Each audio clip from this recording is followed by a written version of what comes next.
वामे गुरुभ्यो नमः दक्षिणे श्री गणेशाय नमः पुष्यक्षेत्रपालाय नमः अग्रे श्रीश्रेष्ठ मंगलमूर्ते नमः लवजी अर्घ्येन्द्रपाणि जी आनंद सच्चिदानंद सज्ञ प्रवर्तमानस्य अद्य ब्रह्मद्वितीय प्रारब्धे श्री श्वेत बाराकल्पे जम्बूदीपे भट्टखंडाक्षांतर्गते मांसक्षेत्रे कलियुगे कलि प्रथम चरणे तथा 50 कोटि योजन आगच्छ देव देवेश तेजो राजी जगदवदे क्रियमाणि मां पूजां ज्ञान सुतमः ओम सहस्रशिरका पुरुष सहस्रपात भूमि भूम सरिता सुरसांगुलम ओम। प्राचीन समय में उल्का मुख नाम का एक बड़ा बुद्धिमान राजा था। वह भी बड़ा सत्यवक्ता था, जितेंद्रिय था और हर दिन जो है देवालय में जाता, गरीबों को धन देता और उनके कष्ट दूर करता था। उसकी पत्नी जो है कमल के समान मुख वाली सती साध्वी थी और एक बार जो है भद्रशिला नदी के किनारे जो है उन दोनों ने भगवान सत्यनारायण का व्रत व पूजन किया। उसी समय क्या होता है, एक साधु नामक वैश्य आता है और व्यापार के लिए उसके पास बहुत सारा धन था। अपनी नाव को किनारे पर ठहरा कर जो है वह उस राजा के पास जाता है और राजा को व्रत करते हुए बड़ी विनम्रता के साथ कहने लगा कि हे राजन, आप जो है अपनी पत्नी के साथ जो है भक्ति युक्त चित्त से मन से यह क्या कर रहे हैं, है ना, मेरी बड़ी सुनने की इच्छा है। तो इस पर राजा बोला कि हे साधु नामक वैश्य, मैं अपने बांधवों के साथ जो है पुत्र प्राप्ति के लिए जो है यह भगवान महाशक्तिवान सत्यनारायण भगवान का पूजन कर रहा हूँ। तो राजा के वचन सुनकर साधु बड़े आदर के साथ बोला कि हे राजन, मुझे भी इस व्रत का विधान कहें, मेरे भी जो है संतान नहीं है ना, तो मैं भी आपकी कथनानुसार जो है इसका भगवान का पूजन करूँगा। राजा से सब व्रत का विधान सुनकर जो है व्यापार से निवृत्त होकर जो है बड़ी खुशी के साथ जो है साधु नामक वैश्य घर चला गया और अपनी पत्नी से कहने लगा कि हे प्रिय, मैंने आज जो है पुत्र प्राप्ति के लिए जो है भगवान सत्यनारायण का व्रत संतान को देने वाले व्रत का जो समाचार सुनाया और कहा कि जब हमारी संतान होगी तो मैं भी जो है भगवान सत्यनारायण का व्रत पूजन करूँगा।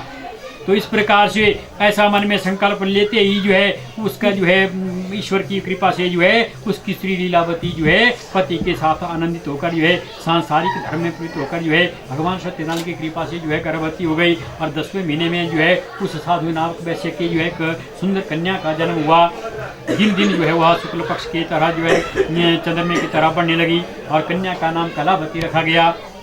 तब जो है साधु नामक वैश्य की पत्नी लीलावती ने अपने पति से कहा कि हे स्वामी जी, आपने जो संकल्प किया था संतान होने का तो हमारी संतान हो गई है, अब जो है आप भगवान सत्यनारायण का पूजन करें। तो साधु बोला कि प्रिय, इसकी विवाह के समय पर इस व्रत को कर लेंगे। अपनी पत्नी को ऐसा आश्वासन देकर जो है नगर व्यापार करने के लिए जो है वह अपने जुआई को साथ लेकर जो है व्यापार के लिए चले गए और पीछे जो है उसकी बेटी कलावती जो है यौवन अवस्था को प्राप्त हो गई। जब साधु ने नगर में सखियों के साथ अपनी पुत्री को देखा तो उसको ज्ञान हो गया कि मेरी पुत्री जो है अब विवाह के योग्य हो गई है। उसने अपने दूतों को आदेश दिया कि जाओ मेरी पुत्री के वास्ते जो है एक सुयोग्य वर जो है ढूंढ कर ले आओ। तो दूत जो हैं जाते हैं कंचनपुर नगर में जाते हैं और वहाँ से जो है एक वणिक पुत्र सुंदर योग्य वर को जो है ले आते हैं और उस योग्य वर को देखकर जो है साधु नामक वैश्य ने अपने बंधु बांधवों को बुलाया और उनके साथ जो है प्रसन्नचित होकर जो है उस पुत्री का विवाह जो है उस लड़के से कर दिया। लेकिन दुर्भाग्य से क्या हुआ कि विवाह के समय में भी वह जो है उस व्रत को करना भूल गया। क्रोधित हो गए, रुष्ट हो गए और श्राप दिया कि तुझे जो है बहुत दुख प्राप्त हो। अपने काम में कुशल साधु नामक वैश्य अपने जुआई के साथ जो है समुद्र के समीप रत्नपुर नगर में व्यापार करने के लिए चला गया।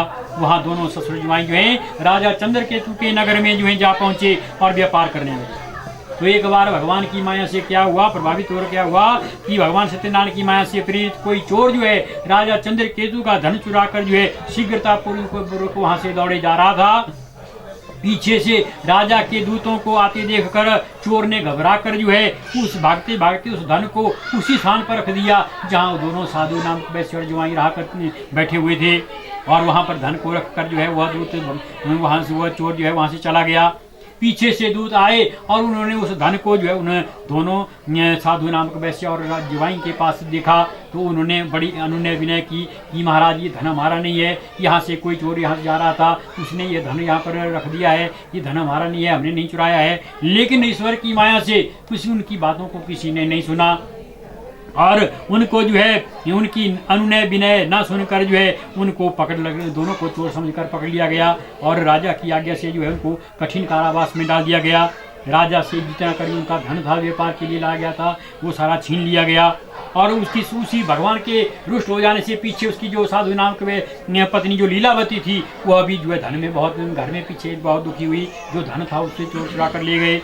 और शारीरिक मानसिक पीड़ा से भूख प्यास से जो है अन्न की चिंता में जो है वह उसकी पत्नी उसकी बेटी जो है एक भिक्षा मांगने के लिए चली गई और वहाँ एक ब्राह्मण के घर में जाती है। वहाँ पर क्या देखती है कि वहाँ पर जो है भगवान सत्यनारायण का पूजन हो रहा था, व्रत कथा हो रही थी और उसने उस व्रत को देखा और उसने उस कलावती ने जो है उस कथा को सुना और उसको जो है सुना और प्रसाद ग्रहण किया और उसको जो है थोड़ा सा समय लग गया और रात को जो है ग्रहण घर में आती है तो उसकी माता कलावती जो है अपनी पुत्री कलावती से कहती है कि ये बेटी तू दिन भर कहाँ रही, तेरे मन में क्या विचार हैं तू क्यों इतने बाहर शाम को देर तक जो है कहाँ रही। तो उसने कलावती ने बोला कि माता जी मैंने किसी ब्राह्मण के घर में जो है सत्यनारायण का व्रत होते देखा है तो कन्या के वचन के सुनकर जो है लीलावती को स्मरण हो आया कि हो ना हो कहीं जो है हमारे इस दोष के कारण जो है व्रत ना करने के दोष जो है हमारी ये दशा हुई है। तो उसने संकल्प लिया मन में कि हे प्रभु मैं अपने परिवार और बंधुओं के सहित जो है आपका पूजन करूंगी, आपका व्रत करूंगी और वरदान मांगा भगवान से कि मेरे जो पति और दामाद जो हैं व्यापार करने के लिए गए हैं बहुत वर्षों से जो है वापस नहीं आ रहे हैं और उनकी कोई खबर नहीं मिल रही है और प्रार्थना की कि हमारा जो व्रत ना करने का जो हमारा अपराध था उसे आप क्षमा करें और मेरे भगवान जो है मेरे पति और भाई जो है शीघ्र घर आ जाएं। तो ऐसा सुनकर जो है भगवान जी फिर से संतुष्ट हो गए, प्रसन्न हो गए और राजा चंद्रकेतु को स्वप्न में दिखाई दिए और राजा चंद्रकेतु को उन्होंने आदेश दिया स्वप्न में कि हे राजन आपने जो ये बंदी दो ससुर और जवाई जो हैं आपने इनको जो बंदी बना रखा है इनको शीघ्र छोड़ दें, इनका धन जो है सारा कुछ आपने जो लिया है उसे वापस दें, नहीं तो मैं तेरा सारा धन राज्य जो है पुत्र आदि सारा नष्ट कर दूंगा। राजा को ऐसा वचन सुनाकर जो है भगवान स्वप्न में अंतर ध्यान हो गए। प्रातःकाल राजा चंद्रकेतु ने सभा में अपना स्वप्न सुनाया और दोनों बणिक पुत्रों को कैद मुक्त कर जो है सभा में बुलाया। दोनों ने आते ही राजा को नमस्कार किया। राजा बड़े मीठे वचन से बोले कि ये महानुभावो भाभी बस आपको ऐसा कठिन दुख प्राप्त हुआ है, अब आपको डरने की कोई बात नहीं है। ऐसा कहकर राजा ने उनको नए नए वस्त्र आभूषण दिए और जितना उनका धन दिया उसको दुगना करके जो उनको धन देकर जो है वहाँ से विदा कर दिया। दोनों वैश्य जो है अपने घर के लिए चल पड़िए जी। गुरु श्री भगवान सत्यनारायण की जय। और उस साधु के पास जाकर बोले अरे साधु तेरी नाभ में क्या है। तो धन में अभिमान, बहुत सारे धन को अभिमान में अभिमानी होकर जो है हंसता हुआ वह साधु नाभ वैसे बोला अरे दंडी स्वामी क्या आप क्यों पूछ रहे हो ऐसी बात, क्या आपको धन लेने की इच्छा है, मेरी नाभ में तो केवल बेल पत्र है। तो साधु वैश्य के ऐसे कठोर वचन सुनकर जो है दंडी का रूप धारण करने वाले भगवान ने बोला कि आपने जो वचन कहे ये सत्य हो। जैसे ही जो है दंडी जो है जैसे यह साधु नामक वैश्य जो है अपने जीवाई सब जो है अपने नाव पर आता है और अपनी नाव में जब देखता है उसमें नाव धन के सिवा धन के बदले जो है वहाँ पर बेलपत्र आदि दिखाई दिए और वो मूर्छित हो गया और जमीन पर गिर गया और बेहोश हो गया। जब उसकी बेहोशी गई मूर्छा खुली तो वह बड़ा शोक करने लगा, गिड़गिड़ाने लगा। अपने दामाद से बोला कि जो है आप शोक ना करें, कहीं यह हो सकता है इस दंडी का ही स्वामी है, हम इसलिए इसके समय में चले जाना चाहिए, इसलिए हमारी मनोकामना पूर्ण होगी। तो दामाद के वचन सुनकर जो है दोनों जो है उस दंडी स्वामी के पास चले जाते हैं। अत्यंत भक्ति भाव से नमस्कार करके बोलते हैं कि हे प्रभु हमने जो आपसे असत्य वचन कहे थे उस अपराध को क्षमा करें। और बड़े गिड़गिड़ाने लगे। तब दंडी भगवान स्वामी बोले ये बणिक पुत्र ये साधु नाम का वैश्य तू मेरी आज्ञा से बार बार तुम्हें दुख प्राप्त हो रहा है, तू मेरी पूजा से विमुख हो रहा है। तो साधु बोला ये प्रभु आपकी माया से मोहित ब्रह्मा आदि भी जो है आपके रूप को नहीं जानते, मैं तो एक सामान्य सा हूँ, मैं अज्ञानी हूँ, मैं आपके रूप को कैसे जान सकता हूँ। इसलिए आप मुझ पर प्रसन्न हो जाएं, मैं अपनी सामर्थ्य के अनुसार आपका पूजन करूंगा, मेरी रक्षा करें और पहले की तरह जो है मेरी नौका में धन भर दें। तो इस प्रकार उसके भक्ति युक्त वचन सुनकर जो है भगवान फिर से प्रसन्न हो गए और उसकी इच्छा अनुसार जो है वर देकर वहाँ से अंतर्ध्यान हो गए। और जब उन्होंने नाव में देखा तो वह नाव जो है धन से परिपूर्ण थी। फिर उसके बाद जो है उन्होंने वहीं पर जो है भगवान सत्यनारायण का पूजन किया और साथियों सहित जो है फिर से नगर के लिए अपने चल पड़े। जब नगर के निकट पहुंचे तो उसने दूत को घर को संदेशा भेजा कि जाओ लीलावती को जो है सूचना दे दो कि हम जो है नगर के समीप आ गए।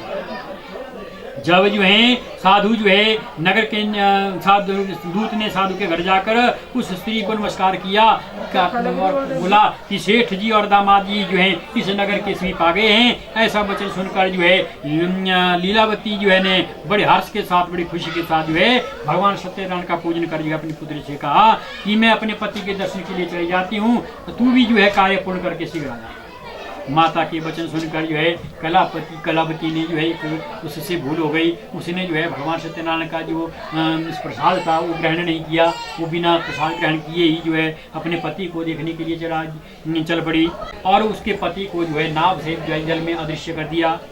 जब नौका को डूबा हुआ देखकर कन्या को ऋतु को देखकर जो है साधु नामक वैश्य बड़ा दुखी होने लगा कि हे प्रभु, मेरे ज्वाई जो हैं वो नाव सहित जो है कहाँ दृश्य हो गए, मेरी पुत्री का रो रो के बुरा हाल है। हे प्रभु, मुझे या मुझसे मेरे परिवार से कोई भूल हो गई है, उस भूल को क्षमा करें। और उसके दीन वचन सुनकर जो है भगवान फिर से प्रसन्न हो गए और वहाँ पर आकाशवाणी हो गई है कि ये साधु, तेरी जो कन्या है, तेरी जो बेटी है, ये मेरे प्रसाद को छोड़कर आई है, इसने मेरे प्रसाद को ग्रहण नहीं किया है, इसीलिए इसका पति जो है इसमें यहाँ पर अदृश्य हो गया है। इसलिए यदि वह घर जाए, मेरा प्रसाद ग्रहण करे, वापस लौटे, इसका पति जो इसको अवश्य प्राप्त हो जाएगा। ऐसी आकाशवाणी सुनकर जो है कलावती जो है अपने घर में जाती है और भगवान सत्यनारायण का ग्रहण का प्रसाद ग्रहण करती है। जब उसके बाद आती है तो अपने पति के दर्शन करती है ना। तो तब से जो है वैश्य परिवार के सब लोग जो हैं प्रसन्न हुए और साधु ने अपने बंधु बांधवों को बुलाया और भगवान सत्यनारायण का विधि पूर्वक जो है पूजन किया। और उस दिन से जो है वह साधु नामक वैश्य जो है हर पूर्णिमा या संक्रांति को सत्यनारायण भगवान का पूजन करने लगा। व्रत के प्रभाव से जो है आयु पर्यंत तक जो है इस लोक का सुख भोग कर जो है अंत में वह स्वर्ग लोक को चला गया। बोलो श्री भगवान सत्यनारायण की जय। अच्छा जी, ध्वज बनकर अपने पुत्र को आरे से चीर कर मोक्ष प्राप्त किया। महाराज तुम ध्वज जो है ने स्वयं होकर भगवान की भक्ति युक्त कर्म करके जो है मोक्ष को प्राप्त किया। बोलो श्री भगवान सत्यनारायण की जय। ओम चंद्रमा मनसो जात चक्षु ध्वजो अजात रुद्रांश वायुमुखादि नेत्र बादम दीपम दर्शयामि।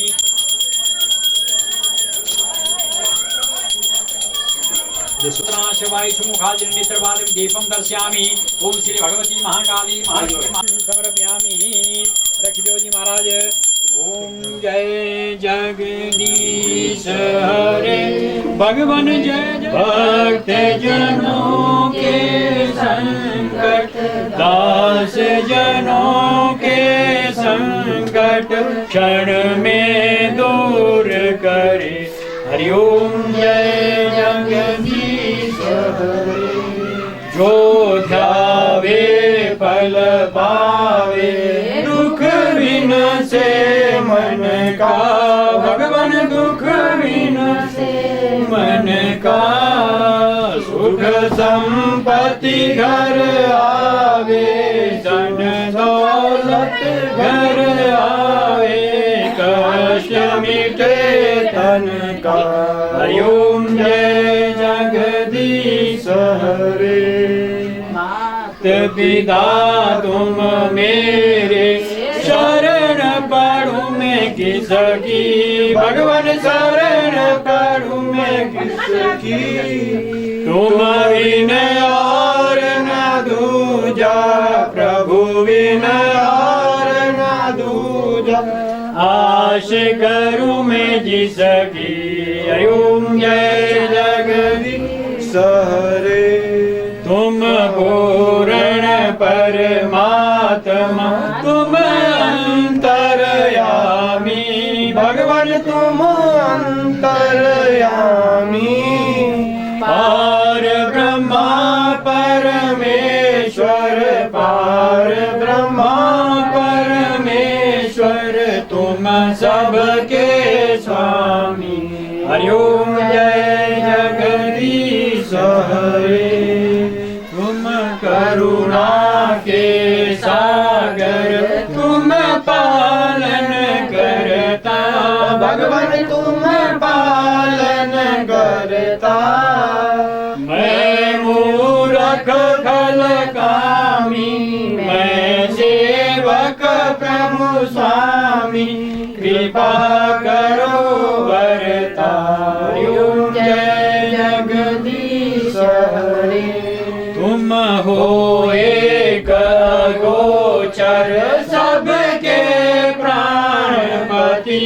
भगवान सबके प्राणपति किस विध मिलऊं दया में हर विध मिलऊं दया में तुमको मैं कुमति हरिओम जय जगदीश हरे दीन बंधो दुख हरता रक्षक तुम मेरे भगवान ठाकुर तुम मेरे अपने हाथ उठाओ दया वाले चरण बढ़ाओ द्वार खड़ा में तेरे ओम जय जगदीश हरे भगवान कष्ट हरो देवा श्रद्धा भक्ति बढ़ाओ श्रद्धा प्रेम लगाओ श्री संतन की सेवा हरिओम जय जगदीश हरे तन मन धन सब है तेरा भगवान सब कुछ है तेरा भगवान कुछ नहीं है मेरा तेरा तेरे अर्पण तेरा तुझको समर्पण क्या लागे मेरा हरिओम जय जगदीश हरे पूर्ण ब्रह्म जी की आरती जो कोई नर गावे भगवान प्रेम सहित गावे कहत शिवानंद